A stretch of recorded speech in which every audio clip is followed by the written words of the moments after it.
I lie on a sun-warmed stone. The river's nearby sound soothes and calms my frayed mind. Its rhythm speaks to me.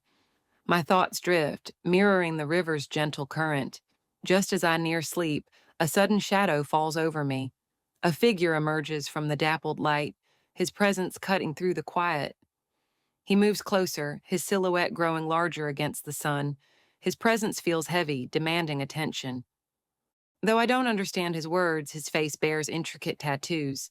Intricate, dark tattoos swirl across his face, telling silent stories. He wears warrior-style gear. He approaches, his heavy steps and troubled expression signaling significance. He approaches like a broken soldier stepping from battle. I read people well, sensing their aura and intent. Even his quizzical look, despite the strangeness, signals good intentions. In a friendly voice, he utters, Anetus. gesturing to his heart. He reaches out, inviting me to follow. It's strange, I should be afraid, but I'm not sure why I'm not. I remember waking in my pajamas in an unfamiliar forest. It was only then that this man, Anetus, appeared. I should be terrified. A shiver of unease, not fear, prickles my skin, raising goosebumps along my arms. Goosebumps prick my skin, yet I still don't feel the terror I should. Then a quick realization flashes. I hear muffled screams behind me. I turn and figures race toward us through the trees. Anetus fixes me with a hard look, uttering, Cardo. I don't understand, but his urgent signal tells us to hurry. He rushes forward, pulling me along. He rushes with me, and in a moment, we're sprinting full speed ahead of the pursuers through the trees. I'm running full speed, the sounds of our pursuers close behind. Why am I running with him, and what is happening? An impulse to slow down washes over me. As I halt, screams behind us intensify. They surge closer. I glance back and see them, a half-naked medieval clan carrying bows, arrows, and crude spear-like blades, surging after us. They resembled a tribal group. Bows are drawn taut, arrows nocked and ready, glinting ominously in their hands. I should keep pace with Anetus, so I quicken my stride. Anetus shouts, "Hey!" Cardo! Then louder, "Ah!" Cardo! We maintain roughly the same distance. The pursuers keeps pace. I'm a triathlete, so I match him. The pursuing group splits. A large figure falls back, while a smaller one maintains their relentless pace. Suddenly, a movement flashes in my peripheral vision. An arrow whizzes past me in a blur, narrowly missing. They're shooting at us. True fear begins to rise. My lungs burn with exertion. I weave through the trees. I pull ahead of Anetus, my pace surprisingly strong. I have no idea where I'm headed. The forest grows denser, almost impassable. Anetus screams, signaling me to turn left. Ahead, thick bushes loom. The pursuers fall back, their shouts fading. We outrun them, reaching the bushes, and Anetus goes ahead, squeezing through. I slow my frantic pace. Anetus goes ahead, squeezing through the dense undergrowth. We push through the dense forest and bushes. We push through them, at times crawling on our knees, elsewhere lying flat and squeezing through. Where are we in this bewildering maze? He seems to know a path through this maze, yet even he can't seem to tell where we're ultimately headed. Voices briefly close in, then mercifully fade. I hear voices veer to our right.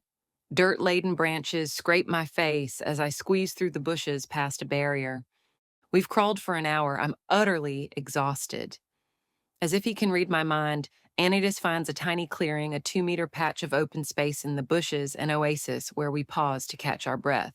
He meets my gaze, his eyes conveying a silent reassurance to follow. I can't understand his language, but I read his meaning in the urgency of his gestures and the intensity in his eyes. After another 15 minutes, we squeeze through again. Through the bushes, I glimpse the forest's edge, a stark contrast to our current cover.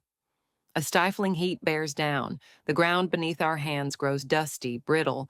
Are we heading for the desert, then? The sun's heat intensifies. We were well shielded in the forest, but now the fierce sun makes the heat feel strange, even to me. I'm used to heat, but this feels unnaturally oppressive. We skirt the bush desert border, cautiously. Where and when are we? How do we return to the forest, I know, not this desolate desert? Where will we find civilization and others? People who won't shoot at us. Anetus spots something and signals me back into the brush. I trust him implicitly, so we retreat without question. We're still at the edge of the bush line. The sun and dust sting our exposed faces. Far on the horizon, a new group approaches. They're still far on the horizon. They probably don't know we're here. Then something strange catches my eye. The cloaked group carries staff-like weapons, glinting in the sun. They circle a young man, treating him as a captive, his head bowed down. A deep sense of disarray washes over me. Nothing seems to make any sense at all. Where am I, and what bizarre reality have I stumbled into? My heart hammered against my ribs, a frantic drumbeat echoing the chaos of my new reality. The world had irrevocably shifted, and I knew with a chilling certainty that I was no longer an observer, but a player in a game I didn't yet understand. Where am I? I need answers, and perhaps if I approach them, I can understand this bizarre reality. Surely I hope they speak English. It's my only hope for communication. I'm starting to move out of the bushes when Anetus touches me for the first time. His firm grip on my elbow stops me dead, and he looks directly into my eyes, shaking his head emphatically. No, no. I open my mouth to demand an explanation, but he cuts me off, his arm sweeping back to indicate another direction. Then I see them, another group approaching, their familiar menacing forms confirming they are indeed the ones who were chasing us moments ago. Now I stay where I am, paralyzed by the fear of the group who fired arrows at me, watching to see what will happen. Both groups acknowledge each other, stopping in front of one another. They maintain a cautious distance, no closer than 100 meters, and low voices begin to murmur between them, the sound carrying faintly across the open space. Then, as if on an invisible cue, a single representative from each side steps forward. Low voices begin to murmur between them, the sound carrying faintly across the open space. It evoked images of ancient battlefields where emissaries might meet to bargain for peace or prepare for war. But any hope for peace is instantly shattered. The person in the cloak with the staff strikes the other one hard in the groin, and from the top of the cloaked person's staff, a strong light shoots into the other man's face. The man screams, a sound so raw and agonizing it feels as though his very face is tearing itself apart. He writhes, clearly in total agony. And just like that, the fragile peace shatters. Both groups surge forward, charging at each other. Arrows slice through the air as both groups clash in a frenzied medieval battle. The scene devolved into chaotic medieval warfare, with arrows flying in close quarters combat. The speed of it all is overwhelming. My eyes struggle to process the rapid, violent details. The cloaked guys are far fewer, only about 6, but the other group is more than 20. Arrows rain down on the cloaked men, yet impossibly none seem to find their mark.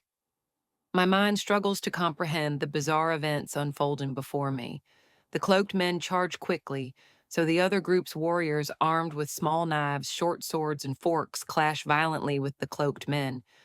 Amidst the frenzied battle, a subtle, unsettling feeling washes over me, signaling a shift in my immediate reality. I was so utterly absorbed in the brutal spectacle that it takes me a moment to realize Anetus is no longer beside me. He's out there, moving almost imperceptibly behind the chaos, heading straight for the prisoner who was left behind, and astonishingly, no one seems to notice his presence. Anetus reaches him, and the man, without hesitation, falls into step behind him, a clear sign of relief. They are already moving towards our hiding spot, their approach swift and silent. The prisoner, wearing a tunic similar to mine, looks quite short, no more than 160 centimeters. Nevertheless, he moves with an unexpected, almost practiced agility, like a seasoned athlete. Sunlight gleamed off his bald head, contrasting with his rich, dark beard. My attention snaps to one of the cloaked men from the fighting group. He's screaming, a guttural sound, and charging directly towards our position. 2 warriors from the opposing group are in hot pursuit, gaining on him rapidly. They're approaching fast, and Anetus turns to face him, drawing Anetus's sword from his bag. With the blade now glinting in his hand, he stands ready, a formidable and awe-inspiring figure. The cloaked man, Without breaking stride, levels his staff directly at Anetus. My breath catches, I can only watch, frozen, waiting for the inevitable clash. Despite the two pursuers hot on his heels, the cloaked man's focus remains solely on Anetus as he thrusts his staff forward with alarming speed. A bone-chilling scream erupts raw, primal agony that cuts through the air like a blade. I see that prisoner's hands have been severed at the wrists, as if by the cuffs themselves cut them. What just happened? Bold young guy was behind Anetus, and yet his hands are cuts off. What fresh horror is this? A cruel smirk twists the cloaked man's lips. He barely glances at his victim before turning to engage the two pursuing men. The young man, now horrifically handless, can only stare, his face contorted in a silent scream of pure unbearable agony. Crimson blood gushes and spreads, soaking the ground around him. And there, at his feet, lie his severed hands, shockingly still and lifeless. Anetus, with swift, efficient movements, tears a strip of fabric from his belt and immediately begins to bind the poor guy's bleeding stumps. Then a glint of metal. He produces a syringe and, without hesitation, plunges it harshly into the man's neck. A wave of calm visibly washes over the man, yet his eyes snap open, now strikingly alert. He's so quick, and Anetus clearly knows what he is doing. He motions to me and to the injured man to follow him. Anetus is ignoring fight going on next to him and leaving the scene. Without hesitation, I scramble from the bushes and fall in behind them, compelled by the urgency of the moment. We are running, the fading screams echoing in my mind, a haunting soundtrack I desperately try to outrun. I'm still not afraid, which seems impossible. But now, a cold dread begins to creep in, and I feel a profound, growing anxiety. None of this should be happening. This can't possibly be real. What in God's name is happening?